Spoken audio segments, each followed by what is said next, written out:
Hello, buddies! I'm Jade Line Rider, and I'm in my parents' house, and that means it's time to talk about my favorite tracks of the year. Happy New Year! It's 2025. This is my favorite tracks of 2024, which I want to make this video to share what I like, because I think that would be fun, and especially because I kind of have a weird taste in tracks, and it seems like it's like statistically proven or something. So this is I picked out 20 tracks that I really like, and all of these tracks are really good. You should check them out, and here we go!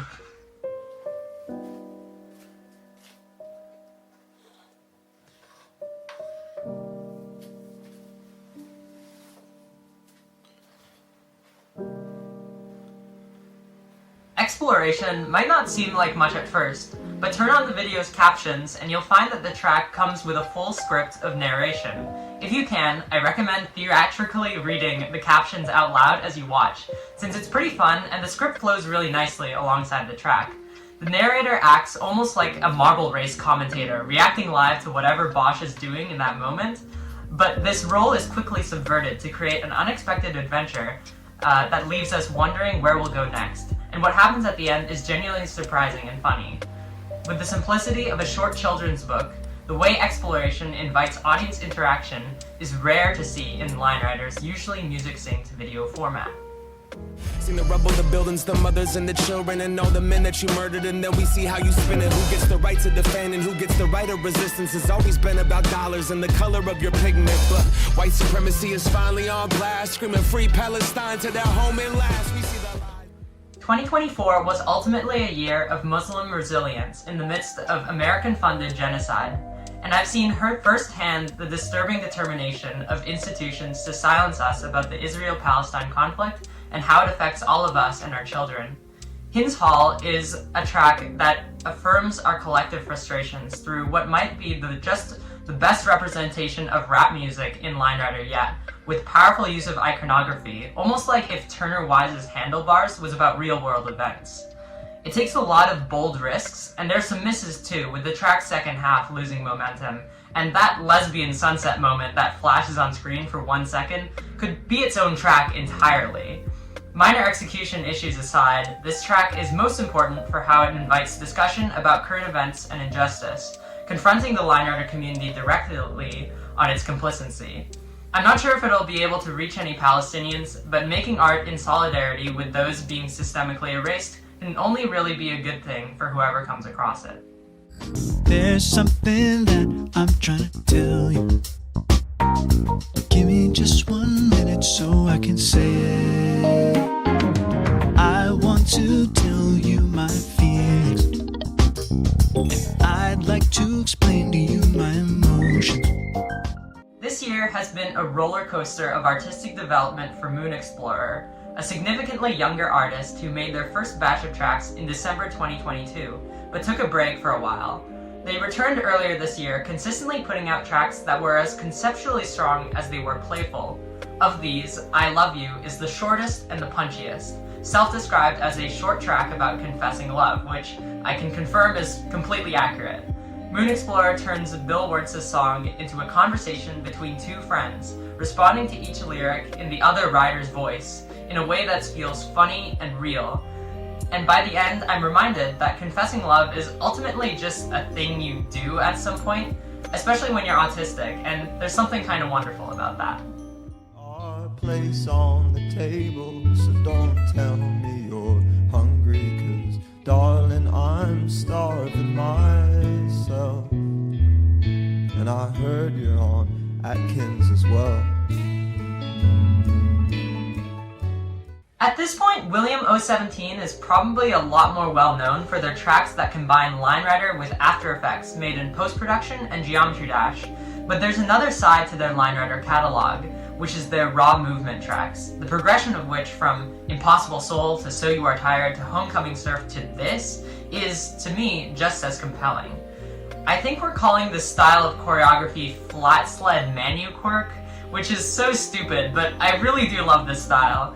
Even if the community has mostly shifted to prioritizing visuals and drawings, It's great to see a handful of creators still finding value in the tiny emotional stories already embedded in the fundamental ways that Bosch touches lines, the way they hesitate, stumble, and flail around. And Concord is a solid 13 minutes of these stories, and while it's not perfect, I think the climaxes often feel busier rather than bigger. The slower sections, and build-ups in particular, are absolutely gorgeous, full of little surprises and twitches that bring the writer and the lines to life.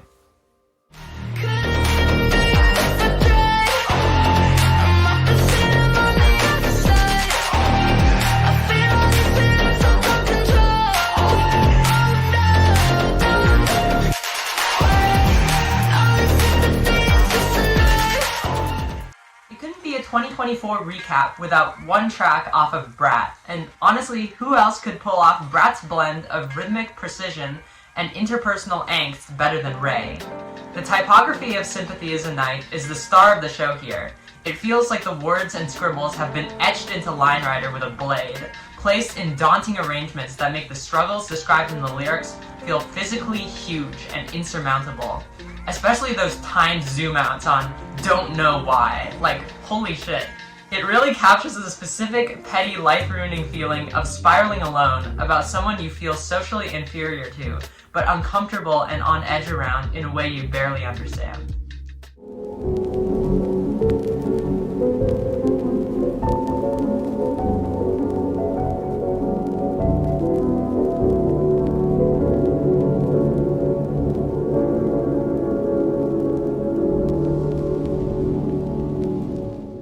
Every installment of Andrew Hess's Everywhere at the End of Time series gets progressively more experimental and exciting than the last, and honestly, I think that's a pattern that may just continue up until the final stage, as he slowly destroys our familiarity with his line writer track-making style. Maybe it's weird to feel excitement towards witnessing the finality of a project about dementia, and Andrew makes many powerful choices that make us both experience disorientation and view that disorientation from afar. But I'm a bit more interested in what this track represents for our community. How we collectively might be forgetting about the time period of track makers that Andrew Hess is still a part of. And as the project grows and Andrew is pushed into more experimental artistic zones, he might be forgetting as well.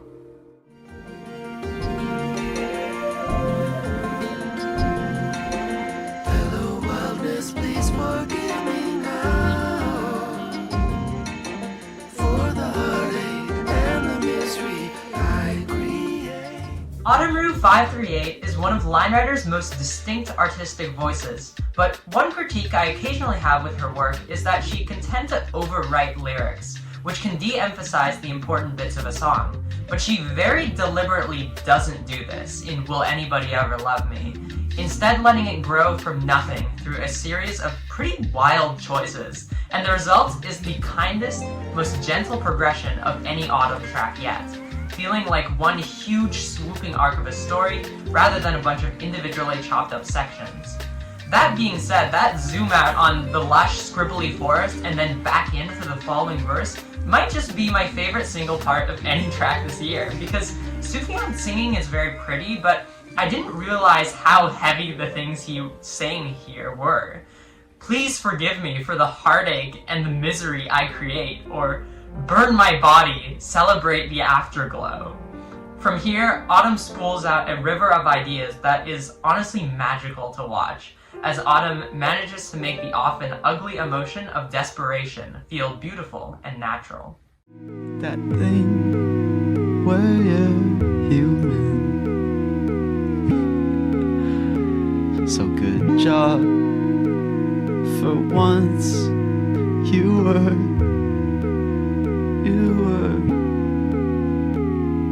tried. This might just be the community's favorite track of the year, and I can totally see why. The way UTD delivers the message of this track is as inventive as it is raw, placing two opposing outlooks on the concept of giving up on life next to each other. First, there's the initial soul-crushing terror of societal failure and genuinely believing that your life is over and you have no conceivable future because you are broken. And then, once that's done, Bosch falls backwards into the scary but limitless wonder upon realizing that your life has really only just begun, and that what you make of it is ultimately in your own hands. The execution of the first half is especially brutal, being so zoomed in on Bosch that every little twitch feels like a sensory explosion. And that sudden cut to reveal the tininess of the distance Bosch needs to travel, surrounded by the words, "Nobody sees you struggle," might be my favorite moment. I can't help but desire a little bit more specificity from the track's second half, which is so abstract and open-ended that I don't know what to make of it emotionally while I'm watching, but maybe that's the point. And I just can't conceive of what it's like to literally have zero direction in life, which UTD is kind of going through right now. And if anything, this track just makes me feel really proud of him.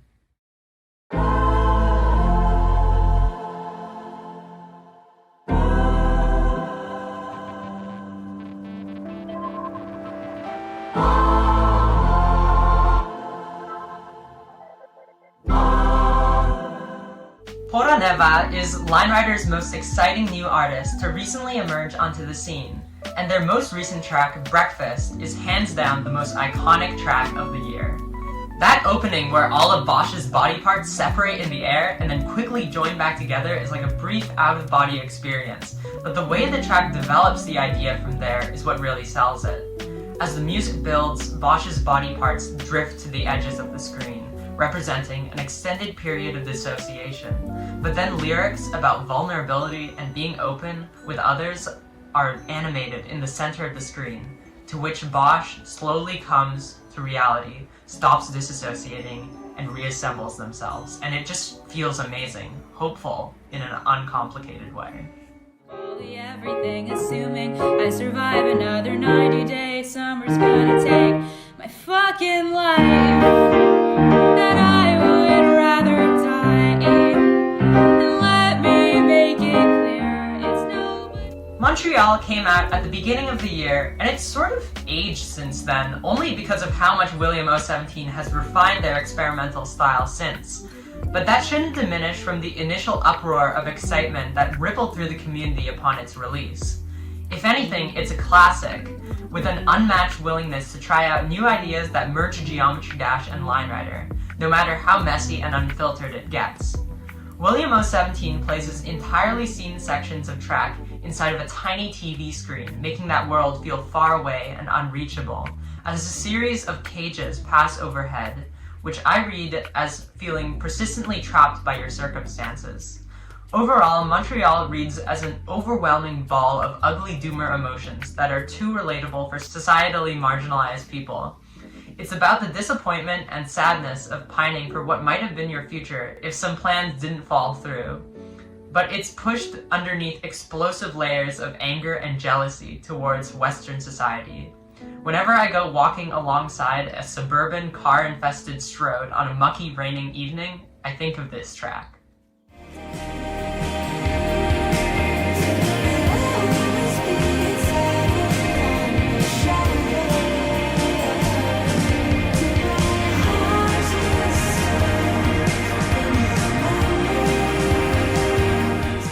If Breakfast is the most iconic track of the year, and Montreal is the most original and groundbreaking, Haunt You Still takes the cake of being the prettiest.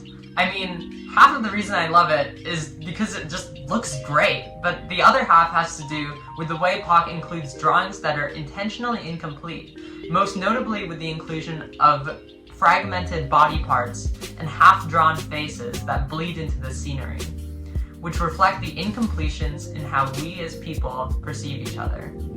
And I love the way body parts intertwine with the landscapes of the earth, like an eye that cries out oceanic currents, or a tree that grows roots in the shape of a naked torso. And the track is full of beautiful and specific imagery that Pac blends together into a world that feels as mystical as it is resonant and true.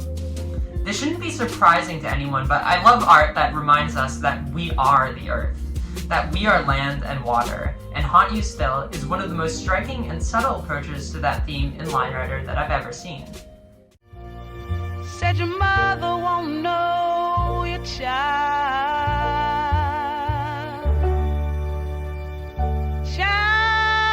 of a change your name. Change My Name might have my favorite music choice of any track this year. I wonder who suggested it.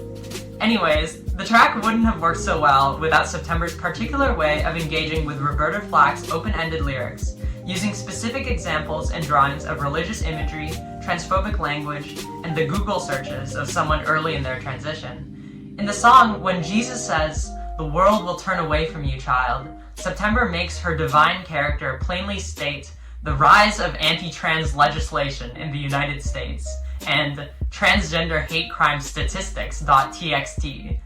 But September, represented by Bosch, insists that this is what she wants and needs. And then something shifts. The political becomes personal, and Jesus says, "Your father and your mother won't know you." And September makes Jesus in her track weep. "I gave you that name. How dare you change it?" But the writer continues to insist, saying it will be alright even if our families turn away from us, and the divine cloud withers away in a sea of blue flowers that have been slowly blooming throughout the entire track. As September says, "I will change, I have changed, my gender, my pronouns, my place in life, my name." What I love about this track is it never justifies name changes with a specific reason, and yet the reasons are all there, embedded in the spirit of the art, and it's up to you to find your own meaning in being trans. Much like the process of transitioning itself, Change My Name is one of Line Rider's slowest burns and most rewarding payoffs.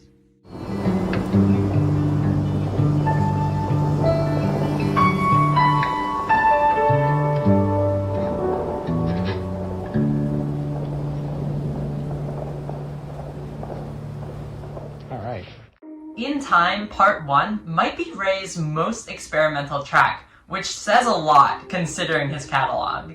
It's sort of his personal All the Things I Couldn't Say to You, partially being a collection of unfinished tracks and unresolved emotions, but Ray takes an even more poetic approach by comparing his old work to a river that has been polluted by garbage floating in its current. One that, by looking at their old work, they are revisiting to see if they will find a piece of themselves that they've lost since. The audio design is what really sells this track for me, most of which was produced by Ray himself, breaking these old artistic remnants down into an introspective waterfall that's too much to handle. In Time Part 1 is one of the most oddly inviting and haunting Line Rider meditations ever made, inviting us to reflect on how our art is deeply associated with memories of places, and how those places changing and dying reflect the changes and deaths of our lives, as well as the artists we may not be around anymore as a result. I'll write you another life. I'm sorry for crying. It's just that I love you. One day. I already raved about Pora with my breakfast review, but their debut Blossom has to be my personal favorite of theirs. I was inappropriately hooting and hollering the whole time while reacting to this, even though I know it's a track where nothing really happens, but with just a little simple movement and camera work, Neva subtly conveys the tiny rises and falls in the melody that demonstrate how great of a listener they are. There's one moment that stands out though, that "I love you" part, where the higher pitched voice in the song cuts out just for that one lyric, and Neva responds with that being the only lyric written out in the track. But it's written twice, with the two grays of Bosch separating for only this moment. I interpreted this as two headmates briefly recognizing each other, to which Neva later confirmed was accurate, and that this track is supposed to be a conversation between two alters, which was wild to find out, and only deepens my love for this already gorgeous lullaby of a track. Can we just pretend that no one can hurt us? 'Cause I love you again. It's so hard to say. When myself, Puck, and Tesseract started making video art that combined Geometry Dash with Line Rider, we would have never expected it to lead to something as emotionally huge and stylistically layered as Glass Beach. It's one of the most ambitious visual experiments of a track to ever be made, combining the two mediums in new and cathartic ways for 7 whole minutes. by adding color and a sense of hope to the dreary mechanized landscape of its previous multi-medium release, Montreal, William 017 shares his internal emotional responses to a song about friendship and deep resilience in the face of abuse. My personal interpretation is that the red and blue lines throughout the track represent two siblings who escape their abusive household and support each other endlessly. Each individual idea flows seamlessly into the next, and when all put together create a collective power that leaves my heart racing and wanting more.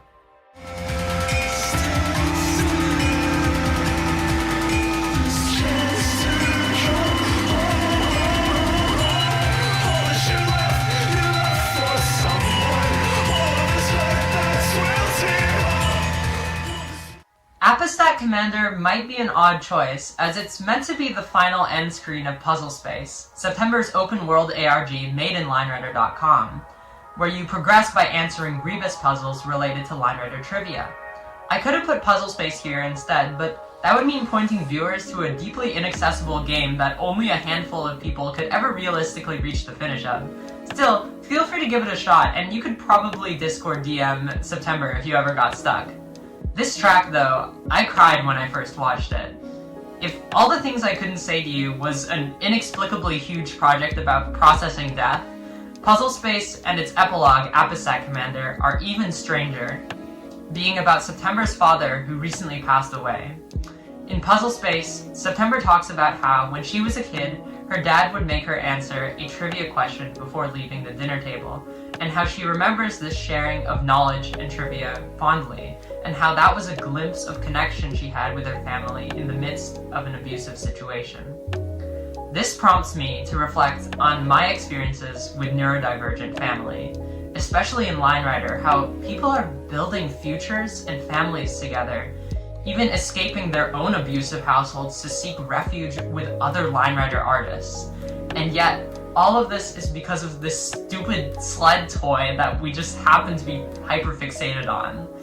It makes me reflect on all my autistic friends who have been deeply hurt, harassed, and violated, even though we're just silly little guys who want to play some games and talk about our feelings.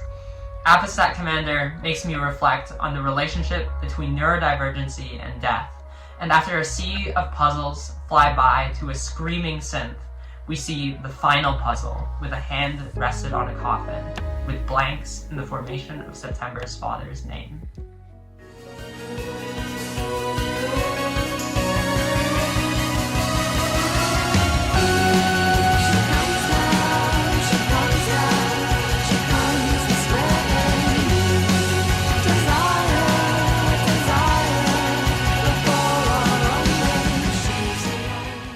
In 2024, Pac got in a real groove of just making doodly lo-fi tracks for fun at their own pace, not going overboard, but trusting that their instincts are interesting enough to carry their tracks, because they are. Size feels like it sits somewhere between the intense emotional spooling out of last year's To See the Next Part of the Dream and the messy aesthetic of A Full Moon Night and Pac's first ever releases, and the result is breathtaking, tapping into the emotional qualities that may have been hiding in Pac's early work. It's set to a song about queer desire, which the doodles directly reference and embody in their chaos, but Pac also leaves a lot of mystery in this track. It's a rare, confident move to see LineRider artists leave drawings in their art where you don't really know what it is, but that's just what being in the world is like. And I don't know how else to describe this track other than that it just feels like we're really in the world, with all of its head-spinning, undefinable in-betweennesses interspersed with occasional moments of assurance and groundedness.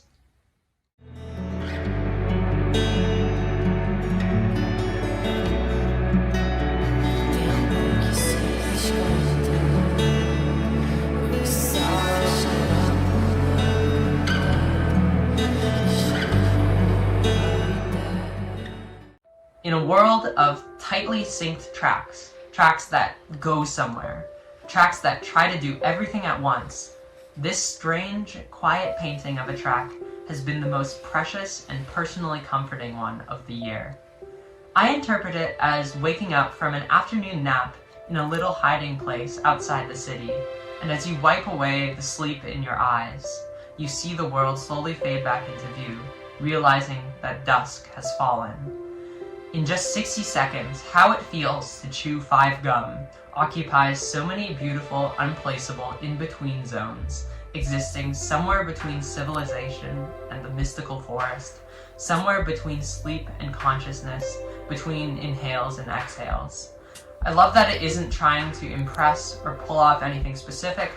It just puts me at ease, allowing me to breathe and look at the world for a moment, which I think is one of the smallest but most important things a piece of art can do. Can the killer in me tame the fire in you? I know there's something waiting for us. Despite his small output, Bones already has one of the most recognizable touches when it comes to painting over the Line Rider canvas. And while In the Dark is the more exhilarating release of his this year, Killer is the quieter, more emotional one that has slowly become one of the most captivating tracks about love ever made. Fire is often used in Line Rider as a symbol of destruction or danger, like in Mount Erie's Centralia Fire or A Rush of Blood to the Head, where the flames are these huge, menacing antagonists. However, Killer offers an alternate approach, gently reminding us that fire is also a symbol of warmth and community. And Bones leans into both of these interpretations to make us reflect on what fire means to our lives.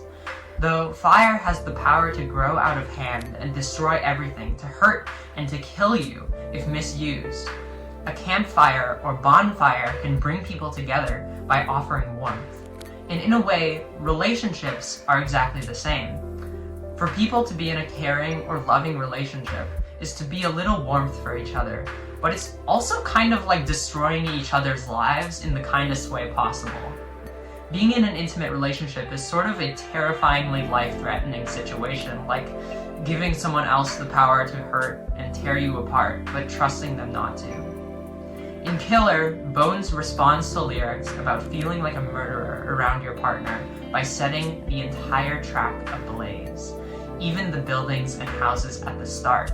And though the world is burning, this track doesn't feel threatening at all. Because of how Bones uses negative space, the fires feel deeply kind and comforting.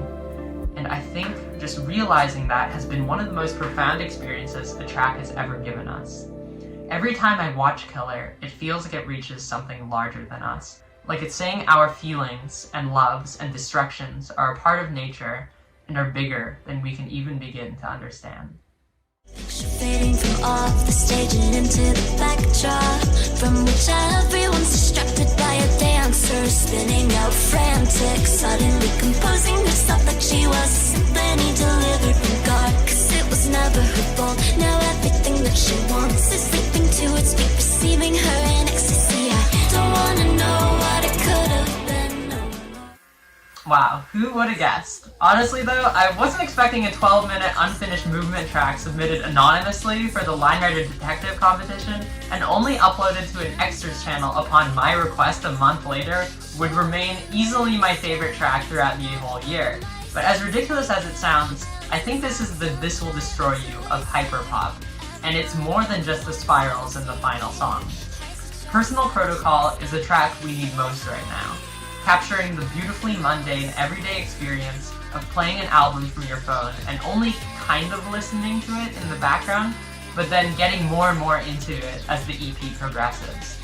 It's captivating in the way that the lo-fi study girl is captivating, but then imagine if the lo-fi girl started slowly bobbing her head and then eventually got up from her chair and started breakdancing in her bedroom to the sickest beats imaginable.